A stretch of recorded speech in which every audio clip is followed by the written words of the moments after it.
empatando y hoy todo el mundo festejando por lo menos con alivio. Realmente y pensando un poquitito, vos sabés que la cuenta de la embajada norteamericana en nuestro país ¿Qué pasó? citó un posteo de la cuenta de X de la selección paraguaya, donde ya estaban los hinchas paraguayos a ser previsores para tramitar la visa, como el Mundial en Estados Unidos, ya diciendo un buen hincha toma los recaudos del caso y ya va pensando en su pasaporte. Claro. Ojo que hay que estar al día con la de NIT para tener pasaporte. ¿En serio? No tenés que adeudar impuestos. Nada de nada. Hay una multita. Nada, tenés que estar cero.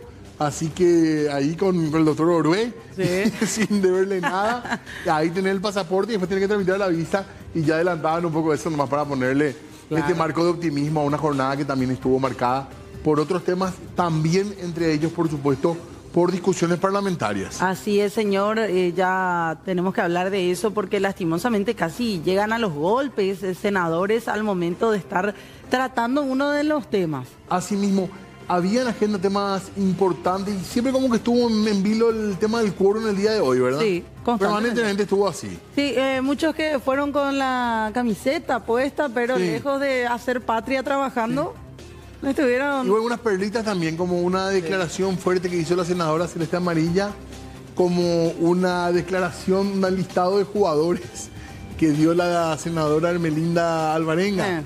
Metió un par de nombres que no eran. Que nadie sabe de dónde salieron.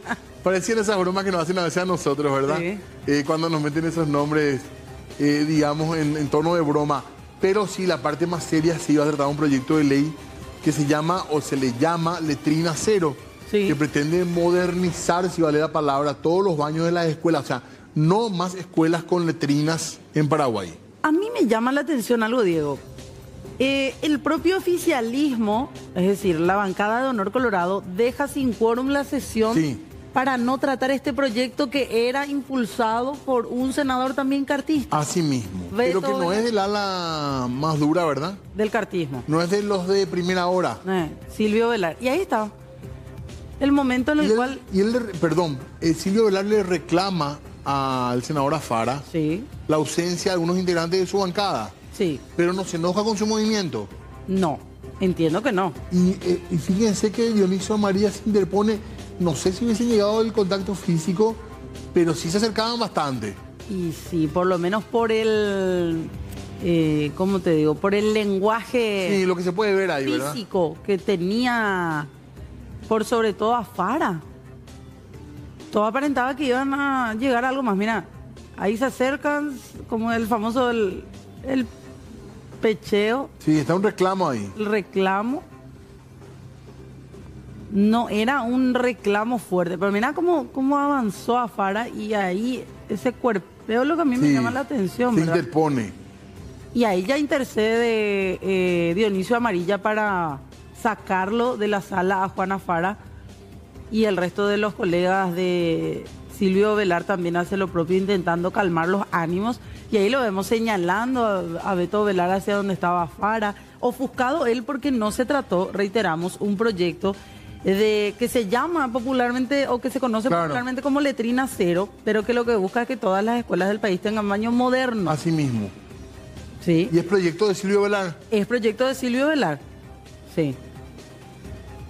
Y ellos plantean, Diego, él plantea en este proyecto un aumento, una ampliación presupuestaria para el Ministerio de Educación y Ciencias para que todas esas escuelas que siguen teniendo letrinas o no tienen directamente baños, se les construyan baños modernos, adecuados para los niños y niñas. Pero son sus propios compañeros de equipo, sus propios compañeros de bancada los que deciden abandonar el tratamiento del proyecto. Salen todos de la sala de sesión o van saliendo de a poco y finalmente se aplazó este proyecto. Así mismo, y eso es lo que le habría molestado al senador Silvio Ovelar, que se cruzó con Juan Afara en medio de esto. Ovelar le reclamó a Afara haber dejado sin quórum la sesión cuando solo quedaban 22 opositores, varios satélites, entre comillas, y pocos cartistas. Afara avanzó hacia Ovelar y lo acusó de no respetar a sus colegas. Apareció ahí Dionisio Amarilla, incluso contuvo a Afara para que este no avance más. Posteriormente Ovelar se mostró más enojado con Afara que con sus compañeros de bancada. La salida me pareció muy suspicaz que algunos colegas y en particular uno de ellos, cuando se trató de un programa tan sensible como el programa Letrina Cero, dijo. Sí. El compañero Afara directamente dejó sin quórum y le reclamé su conducta, habría dicho Velar. Bueno, y ahí tenemos declaraciones también dentro de la Cámara de Senadores de este altercado que deja entrever un poco también de problemas entre senadores de un propio movimiento. Sí. Así mismo. Y había sido, él quería que yo esté en la sala, había que pedirle permiso y al sanitario. ¿Qué le dijo el senador? Me gritó ahí unos improperios. ¿Le respondió usted, senador? Pues me fui junto a él, sin ningún problema. Yo no le temo al senador Velar, le respeto mucho, no le temo. Él es un atrevido. Hay que respetarle a los colegas. Tío, no quería apoyar supuestamente el proyecto de Letrina Cero. ¿Cómo si yo no hablé con él? Él no me habló. Yo venía al sanitario. En el sanitario y me fui otra vez a mi lugar. O sea que... Senador. ¿Cómo voy a saber? Pregúntenle a él. Pregúntenle. Que diga. ¿Qué? ¿Por qué? ¿Qué? Le empujó. ¿De estar dónde? Mirando un poco como ahí. Do ley se o caraguando a ley. Lo mirando un poco como ahí se ve. No, yo no le dejé sin quórum. Pero ¿cómo yo le voy a dejar si yo no hablé? Yo vine al sanitario. Usted me conoce muy bien. Y ya te dije, él evidentemente no respeta a sus colegas. Él tiene que respetarle a la gente. Yo siempre le respeté. Por eso me fui y le dije, ¿qué es lo que te pasa? No, nada. Y la presidenta ya pocó a los caraguayos. Tranquilo. Cuando se iba a tratar el proyecto de ley Letrina Cero del senador Beto Velar, la sesión quedó sin quórum. Entonces él miró a ver quiénes fueron los que dejaron sin quórum y varios de ellos eran sus correligionarios, entre ellos Juan Afara, y él le increpó a Juan Afara de ser, digamos... En la sala de sesiones, ¿verdad? Juan Afara se había ido al baño, cuando estaba regresando le increpó y bueno, subió de tono, de volumen el tema y casi llegó a un enfrentamiento, ¿verdad? Casi se agarraron a los golpes. Así es, casi. No, ninguno de los dos llegó a levantar la mano, ¿verdad? Pero sí, casi hubo un empujón ahí. Sí, hubo un cruce de hombros. Sí, pero ahí... Bueno, parte de lo que pasó hoy en Cámara de Senadores entonces. Es algo más que nada personal, ¿verdad? Sí. Entre ellos ya de diferencias quizás. Claro, pero aparte el reclamo debería ser también a toda la bancada, ¿verdad? Claro. Este tema que es importante, categóricamente hablando. Totalmente. Bueno, cambiamos de tema, Diego. Radicalmente el tema de arranque de programa que tiene que ver con el costo de vida, con la inflación también. Así es, señor. Por eso ya queremos saludar a nuestro contacto vía Zoom. Estamos con el señor Gustavo Koener. Él es gerente de estadísticas del Banco Central del Paraguay. ¿Cómo le va, señor Gustavo? Gracias por atendernos. Hola, muy buenas tardes. ¿Qué tal, Fernanda? Diego, un saludo acá desde el banco y estoy a la disposición para lo que podamos ser de utilidad. Muchas gracias por atendernos, Gustavo, muy amable. Queremos hablar un poco de esto, ¿verdad? De los números primero. Antes de meternos en la tasa referencial, la cuestión de la inflación de este año, ¿qué números se mantienen hasta este tercer mes? Si podría, por favor, contarnos. Sí, en realidad el último dato que hemos publicado corresponde al dato de febrero. Uh-huh. El dato mensual de febrero marcó un aumento de la inflación general en 0.4%. Esto hace que en términos acumulados la inflación alcance la tasa del 1.4% y en términos interanuales, es decir, comparar este índice de febrero respecto a febrero del año pasado está en 4.3%. Uh-huh. Entonces serían, digamos, los números generales que está arrojando el dato a febrero. La semana que viene estaríamos ya nosotros seguramente cerrando los datos de marzo y publicando los mismos también. Esto es lo que se hace en base al IPC, ¿verdad? Sí, señor, así mismo. ¿Hay alguna...? Porque creo que a ustedes les llega también la crítica en general que se hace, ¿verdad? Que el BCP publica un número y la gente dice no es la realidad. Y ahí entramos en la parte de mostrar cómo se hace este índice, que incluye muchos ítems, pero la gente dice, no, el tema son los alimentos. ¿Llega esa crítica, permea hasta ustedes esa crítica también, Gustavo? Sí, totalmente. Es decir, nosotros somos los más interesados en que este trabajo se haga de la mejor manera posible, ¿verdad? Y por supuesto somos muy conscientes de todo lo que el público en general puede ver respecto a los datos que nosotros publicamos. Además, nosotros tenemos acá un instituto, participamos dentro de este instituto de diferentes charlas, también vamos a universidades y tenemos de manera continua estas discusiones, ¿verdad? Y por eso me parece muy interesante esta oportunidad que tenemos de repente de poder conversar al respecto y que por supuesto nosotros vamos a compartir esta información de modo a brindarle, ¿verdad?, el detalle que precisen sobre el trabajo que nosotros estamos realizando y aclarar la duda que sea, ¿verdad?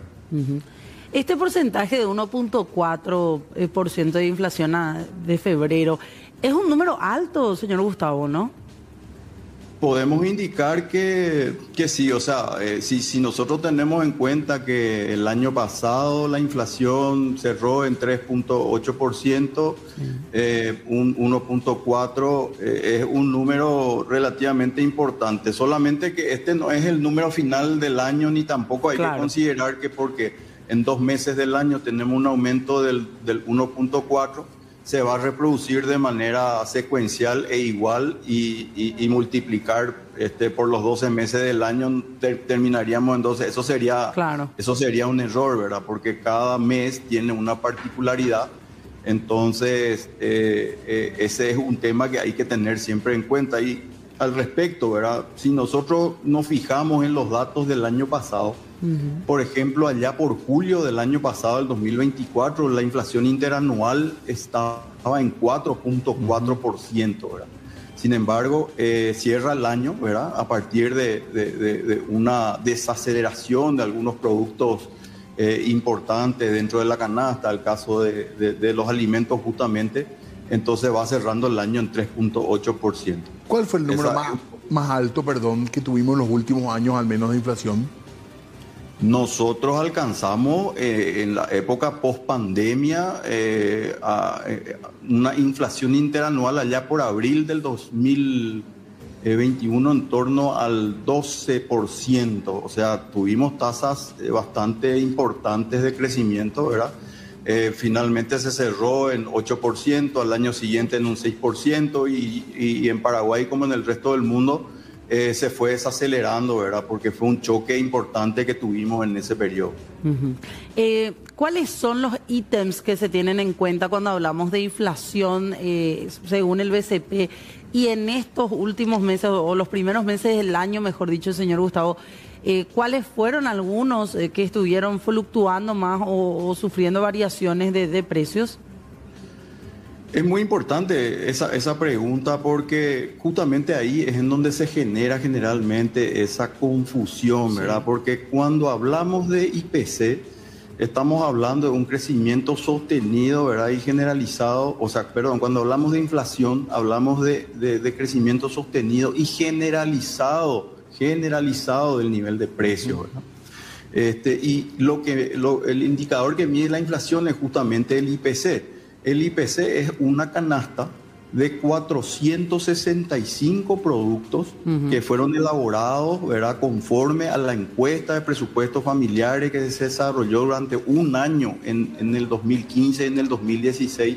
Estos productos quedaron seleccionados en esa encuesta y hay que tener en cuenta que de repente no es una canasta básica. Eso es demasiado importante, ¿verdad? Porque cuando hablamos de canasta básica, hablamos de productos esenciales, como en el caso de alimentos que tienen que cumplir con determinados productos que tengan grados energéticos, por ejemplo, que son los utilizados para determinar la línea de pobreza, ¿verdad? Canasta básica, estamos hablando de alimentos necesarios. Podemos sumar a eso educación básica necesaria, salud, ¿verdad? Pero sería un grupo de productos limitados, a eso le llamamos canasta básica. En el caso del IPC no es una canasta básica, es una canasta representativa de las familias en general, que pueden ser familias de ingresos bajos, medios y altos, ¿verdad? Entonces, no es, vuelvo a repetir, una canasta básica, y es representativa, insisto, de los hogares a nivel general, ¿verdad? Doctor. Esa es un poco la particularidad que se da con esta canasta. Estamos hablando de 465 productos que a su vez tienen alrededor de 900 variedades de productos otra vez, ¿verdad? Doctor, con respecto a eso, justamente, este índice que se elabora ya hace como 10 años, sabemos que se está estudiando también cambiar esto. Esa es una realidad, ¿verdad? Creo que hay la posibilidad de, no sé si de cambiar el sistema luego de medición o actualizar estos 400 productos, actualizar ese índice.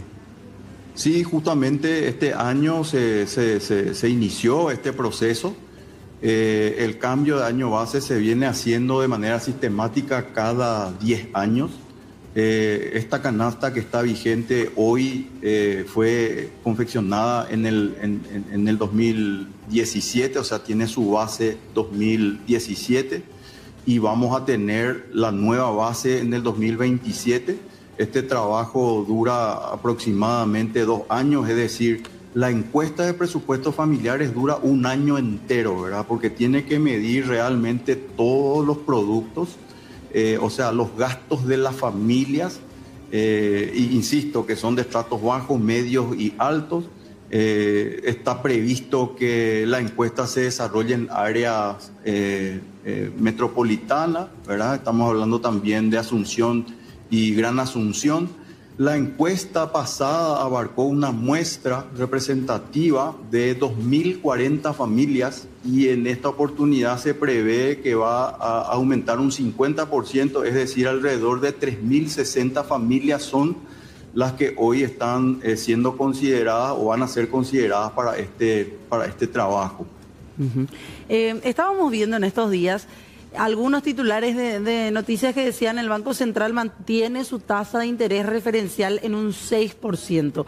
Para esa gente que nos está viendo y que mucho de números de por ahí o de macroeconomía no maneja, de política monetaria, ¿cómo le podemos explicar, señor Gustavo, este aspecto tan importante dentro de todo el análisis económico que podemos hacer? ¿Qué significa? ¿Cómo nos puede llegar a afectar en sí en la población en general? Bueno, el Banco Central del Paraguay, como otros bancos centrales del mundo, mantiene una tasa que es la tasa de política monetaria, en este caso una tasa referencial para el resto de las tasas. Sabemos nosotros que existen diferentes tasas, las activas, las pasivas, dentro del sistema financiero, bancario y de otra modalidad. Entonces, esta sería una tasa, digamos, que es la que en principio sirve como referencia para todas las interactuaciones de los sistemas a nivel nacional. Esta es una herramienta fundamental para el Banco Central, justamente a los efectos de intentar, ¿verdad?, interceder en el sentido de que la inflación no tome un curso que ya no tenga previsibilidad, ¿verdad? En general, los países buscamos tener una inflación baja, estable y predecible, justamente porque es lo que un país necesita comunicar a los distintos agentes de que tenemos cierta estabilidad en este sentido, ¿verdad? Y capacidad, por supuesto, de recibir inversiones y tener la posibilidad de saber por lo menos cómo está evolucionando la moneda en ese país, ¿verdad? Es un instrumento fundamental respecto a la inflación, justamente porque en la medida que los bancos centrales entiendan que en el horizonte de política monetaria, que en nuestro caso es de 2 años, podrían haber presiones respecto a la inflación y a una suba, entonces las tasas normalmente actúan en ese orden, ¿verdad? Recordemos nosotros que en la época de la pandemia, por ejemplo, ¿verdad? Nosotros tuvimos un choque, una situación muy particular, en donde las tasas del Banco Central se redujeron de manera importante, ¿verdad? Inclusive llegamos a tener tasas inferiores al 1%. pero posteriormente justamente a este choque empieza a tener una suba importante, como les había manifestado, llegamos a tocar el 12% de crecimiento en términos generales. Entonces esta tasa volvió nuevamente a subir y a tocar puntos de 8,5%, ¿verdad? Y que se mantuvo por un determinado periodo. Una vez que justamente los datos de inflación volvieron a moderarse, el Banco Central nuevamente utiliza esta herramienta para ir conduciendo nuevamente hacia un equilibrio, y por supuesto que esto provocó una disminución durante varios meses de manera consecutiva, y esto hace que hoy la tasa de referencia, es decir, la tasa de política monetaria, se mantenga en 6%, y atento justamente al comportamiento que viene experimentando los precios este año y los que esperamos que sucedan hacia adelante, como para tomar las decisiones hacia adelante. ¿Se puede hablar de cuánto subieron solamente los alimentos básicos, o no se puede hacer esa discriminación? Porque ese es un poco el reclamo en general de la gente, que a veces dicen, no, perdón por el término, los del BCP volean, no es cierto. Claro, hay que volver al tema, son 400 ítems, son variados, hay desde seguro, hay un montón de cuestiones que se meten en este estudio, pero el tema en concreto de alimentos, de esa canasta básica, por lo menos alimentos esenciales, ¿se puede tener, doctor, una idea de cuánto subieron de precio en el último tiempo? De hecho que el Banco Central publica todos los meses, digamos, publica las tasas por agrupaciones, ¿verdad? Si nosotros nos fijamos en las tasas del año pasado, los alimentos en su conjunto, ¿verdad? Que incluye alimentos, incluye las frutas, las verduras también, que son rubros volátiles, el año pasado tuvieron un incremento del 5,3%, ¿verdad? En términos anuales. En febrero los alimentos están aumentando un 4,9% en su conjunto. Este punto yo creo que es importante, Diego, porque lo que normalmente solemos escuchar es el dinero a mí no me alcanza, sí. El 100.000 guaraníes ya no sirve para nada, ¿verdad? Y los datos que de repente se revelan en el banco no son tan ciertos, ¿verdad? Esa es un poco el reclamo. Lo que normalmente nosotros escuchamos, pero ahí lo que hay que tener en cuenta es el periodo que nosotros estamos comparando, porque la mayor parte de las críticas vienen generalmente cuando el banco, por ejemplo, informa que en determinado mes la tasa fue 0 o fue 0,2 negativo. Entonces dice, ¿qué es lo que bajó de precio? ¿Dónde? Sí. ¿Qué bajó de precio? ¿Verdad? ¿Dónde compran los del BCP? Decimos nosotros. Exacto, además ya que estamos hablando un promedio de 900 productos de variedad y tal, el asunto es el periodo, ¿verdad? Y lo único que ahí nosotros estamos diciendo es, además de que es un periodo, es que imagínate, por ejemplo, no sé, el precio de la carne, podemos tener un ejemplo. El vacío, si tomamos como ejemplo un vacío, ¿qué pasó con el vacío? Si nosotros nos fijamos, nosotros tenemos para el caso de vacío, disculpame, voy a usar acá también una ayuda a memoria, nosotros tenemos alrededor de 65 establecimientos a los cuales le tomamos precio de carne. Nosotros publicamos todos los meses precios de la carne a un nivel de 18 cortes. De 18 cortes por mes, y se toma este precio 2 veces por mes, ¿verdad? Justamente para evitar que haya volatilidad. Entonces, a nivel de los 465 productos, el Banco Central tiene 1.400 informantes, 1.400 establecimientos mensualmente visitamos, y son alrededor de 14.000 precios por mes. O sea, estamos hablando de algo muy grande. Pero si hablamos en concreto de un producto, como el caso de la carne, qué sé yo, podemos seleccionar vacío para entender nomás este tema, sí, de qué es lo que pasa cuando hablamos de variación cero. Nosotros si nos fijamos, por ejemplo, acá tengo un precio de vacío de un establecimiento, dice que en abril del 2024 estuvo 49.000 guaraníes el kilo. Y ese precio se mantuvo en 49.000 hasta noviembre del 2024. Hasta noviembre del 2024. En diciembre el precio subió de 49.900 a 59.900 guaraníes.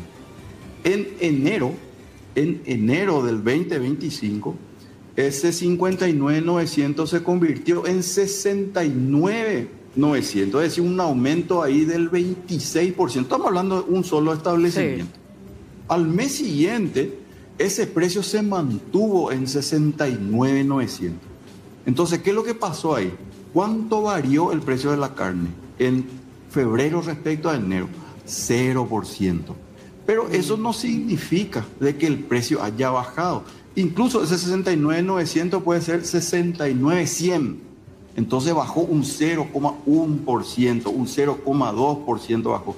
Pero el nivel sigue siendo alto. Claro. Entonces eso es lo que a veces nos confunde un poco, ¿verdad? Cuando hablamos de esto y creemos que esa tasa de variación de un mes, que es el comparativo de precio promedio de hace 30 días nomás, no es cierto, ¿verdad? Cuando que en realidad la percepción que tenemos nosotros es seguramente un periodo anterior, ¿verdad? Estamos hablando de que si nosotros consideramos la variación de precio de ahora de la carne respecto a hace un año, vamos a tener que hubo variación en torno al 20%, y es totalmente cierto, pues estamos considerando seguramente precios de los que pagábamos hace un año o hace un año y medio, ¿verdad? Y eso es totalmente cierto, ¿verdad?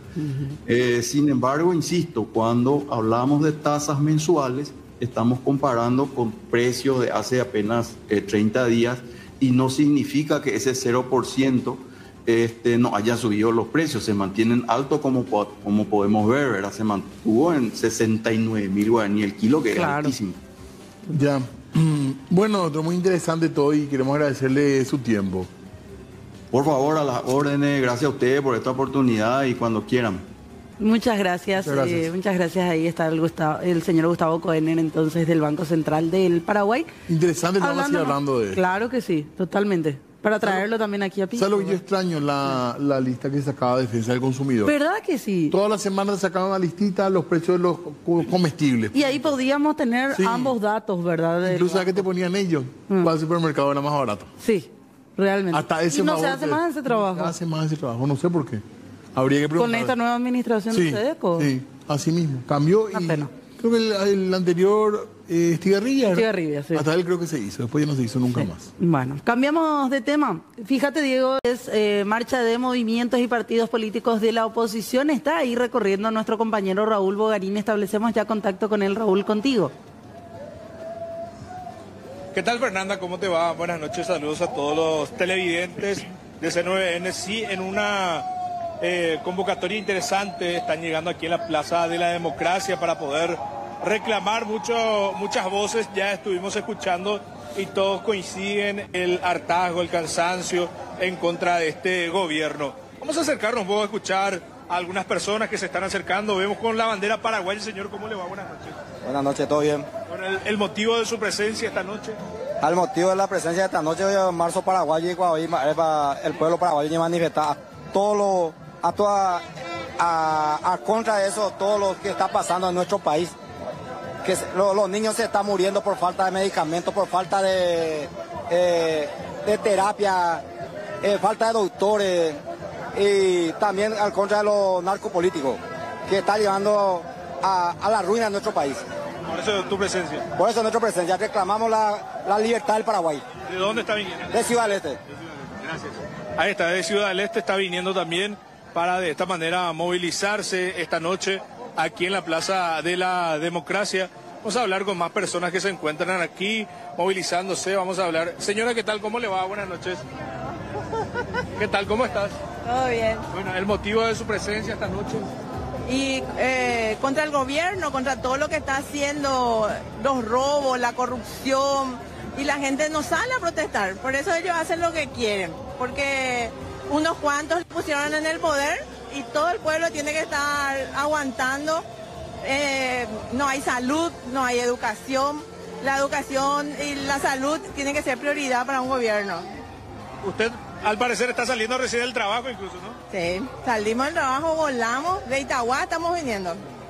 Sí. Esto demuestra también el interés que tienen ustedes para que mejore el gobierno, para que haga algo al respecto y demostrar el hartazgo que se tiene.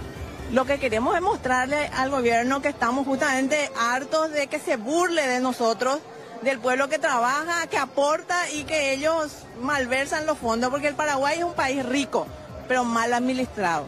Tenemos mucho para darle a la gente, pero unos cuantos se quedan con eso. Muchas gracias. Ahí está también la señora hablando con nosotros con respecto a esta movilización que se está realizando en estos momentos. Y estamos escuchando diferentes voces, no nos quedamos en un solo lugar, escuchamos distintas voces. Joven, ¿qué tal? ¿Cómo le va? Buenas noches. Buenas noches. ¿El motivo de su presencia? Yo estoy indignado por todo lo que está pasando en el Paraguay, por la corrupción, por todos los sectores. Estamos en un desastre. Salud, educación, seguridad, todo. Lo único que salva es la alegría de la selección. Sí, eso a veces, ¿verdad? Pero es como un consuelo de tonto nomás y después el día siguiente volver a la realidad y estamos hartos ya. Queremos salir a gritar. Y esto se demuestra también porque ayer nada más estábamos con la algarabía de la selección, la camiseta y hoy la realidad nuevamente. Y eso es ayer festejar, ganamos el partido, o sea, empatamos, es como ganar, pero hoy la realidad otra vez y quejarnos, gritar, salir a reclamar nuestros derechos porque están pisoteando todos nuestros derechos. Así como la selección hizo todo lo posible para salir adelante, para resurgir, de esa manera también lo demuestran en la manifestación. Así mismo, estamos perdiendo muchísimo a 0 y ahora tenemos que remontar, empatar y ganar. ¿Su nombre? Moisés Talavera. ¿De dónde está viniendo? Yo de Fernando La Mora. Muchas gracias. Muchas gracias. Está Moisés hablando con nosotros también y distintas personas que se van acercando para poder conversar y de esta manera, ¿qué tal? ¿Cómo le va? Bien, ¿y usted? Bien, ¿de dónde está viniendo? Somos la ciudad de la República de Luque, Royujina, Laure Inquietura, Guarujina, Laure en la ciudad de Luque, la inseguridad, la delincuente coge arma por haber la policía ahí. Entonces, formalmente, me ha preocupado que la familia otro día no sé, para donde cuero ruta para vivo o muerto. Entonces tenemos un ministro del Interior, como dice él, la prensa son un yaguarigay, él es yaguarigay. El ministro del Interior tiene que irse, no hay seguridad. Vemos incluso que usted está saliendo del trabajo. Y yo vengo así del trabajo, mi amigo, como patriota, eso estoy reclamando. Usted sabe ahí, ministro de Educación mentiroso. El ministro de Educación es un mentiroso. No compren los cuadernos, dice. Pero sin embargo, ya, papá, ahora ya yo guapá con la familia, humemos a la escuela, ve. Entonces, humía la roguerúa. Entonces, concretamente, si queremos un Paraguay nuevo, esta gente tiene que irse del país. Porque el pueblo le eligió al presidente, el pueblo le eligió a los senadores, a los diputados, y el presidente de la República eligen a los ministros. Fueron nombrados. Entonces mi presidente Santi Peña cambiar a la gente, no vale de defraudar. Acá te digo en frente de las cámaras, de valer, cambiar a la gente, la de ministro fuera. El pueblo tiene hambre, tercera edad, anda, ojo, pobrecito Batorio quiere cobrar ese 600 y no más quiere cobrar. Y no se consigue, está jugando por el pueblo. Santi Peña, ella y copona, vete, ya y coacibeta. Gracias por el espacio que me da. Ahí está entonces, desde Luque, ya diciendo absolutamente todo, su inquietud desde la inseguridad, desde el tema de la distribución de útiles escolares, y de esa manera la gente va demostrando distintas posturas y también distintos reclamos, Fernanda, televidentes. Claro, ¿qué más se puede agregar, verdad, Diego, a todo esto? Así mismo. Y nada, además del reclamo, parece buena cantidad de gente también, Raúl, difícil estimar, pero se ve bastante gente, al menos en esta zona, en el microcentro. Sí, muchísima gente realmente aquí en alrededor de la Plaza de la Democracia. Aquellas personas que están pensando pasar por acá, a evitar, a buscar otro camino, porque acá va a ser imposible. Incluso la policía está haciendo el desvío correspondiente. Claro que sí. Bueno, ahí está entonces. Gracias, Raúl, por este contacto. Excelente tu trabajo. Hasta luego, un placer. Hasta luego. Ahí estamos viendo entonces, zona de la Plaza de la Democracia. Son miembros, activistas, militantes de partidos políticos de la oposición. Así mismo es la convocatoria de varios partidos y recordemos que mañana se da la marcha de las Federaciones de la Campesina también, que van a salir del seminario, como siempre, marchando por la avenida Eusebio Ayala y después hasta el centro. Claro, de igual manera la convocatoria en todos estos días era abierta para quienes deseen participar, sean o no parte, o formen o no parte de algún partido político, ¿verdad? Muy bien, ahí está entonces la manifestación, ya ampliaremos también en los